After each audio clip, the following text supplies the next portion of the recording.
The rush to high-yield cash-like investments and why that is dangerous. Cash-like investments are offering their highest rates since 2001.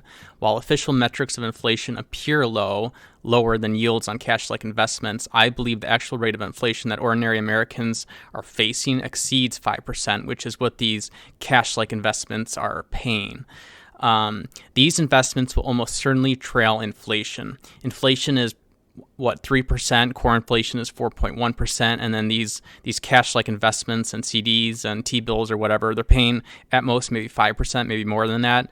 So sure, maybe you are beating inflation as measured by these metrics, but are your actual costs only at 4.1% or 5% year over year? I don't think so. I know mine are not. They're much more than 5%.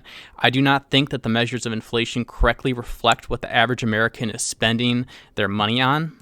Any money not needed in the next 10 years should be in the stock market. Fixed income investments will not grow sufficiently and will lose out to inflation. Cash is only one part of a well-diversified portfolio.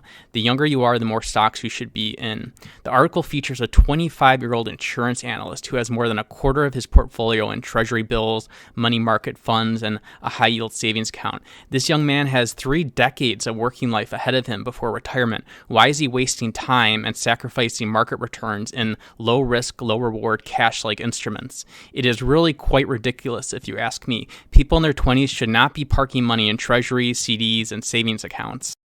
In contrast, the article features an 84-year-old retiree who is half in the stock market and half in T-bills. While this is probably pretty aggressive, I think this is almost less aggressive than the 25-year-old. Now that's a controversial statement right there, and it's probably going to earn me a lot of negative comments and downvotes. But the young man is adding more time onto his career that he will have to work because he's sacrificing returns in the stock market.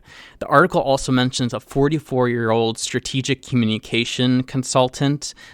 She's like a married mother of 3 kids. She lost thousands of dollars in GameStop shares, so now she buys treasury bills. This is absolutely a double whammy mistake. Just because you got burnt buying meme stocks does not mean you immediately retreat to the safest investment possible, which is treasury bills. The lesson she should have learned is she should have been in index funds like the S&P 500. The whole article is absolutely ridiculous. While safe, cash-like investments like treasury bills and high-yield savings accounts, yeah, they seem great, but you're sacrificing the higher returns of the stock market. The younger you are, the farther you are setting yourself back financially by wasting time in these cash-like instruments. The praise of cash-like investments by the Wall Street Journal is not only reckless, but it is dangerous, especially to younger readers.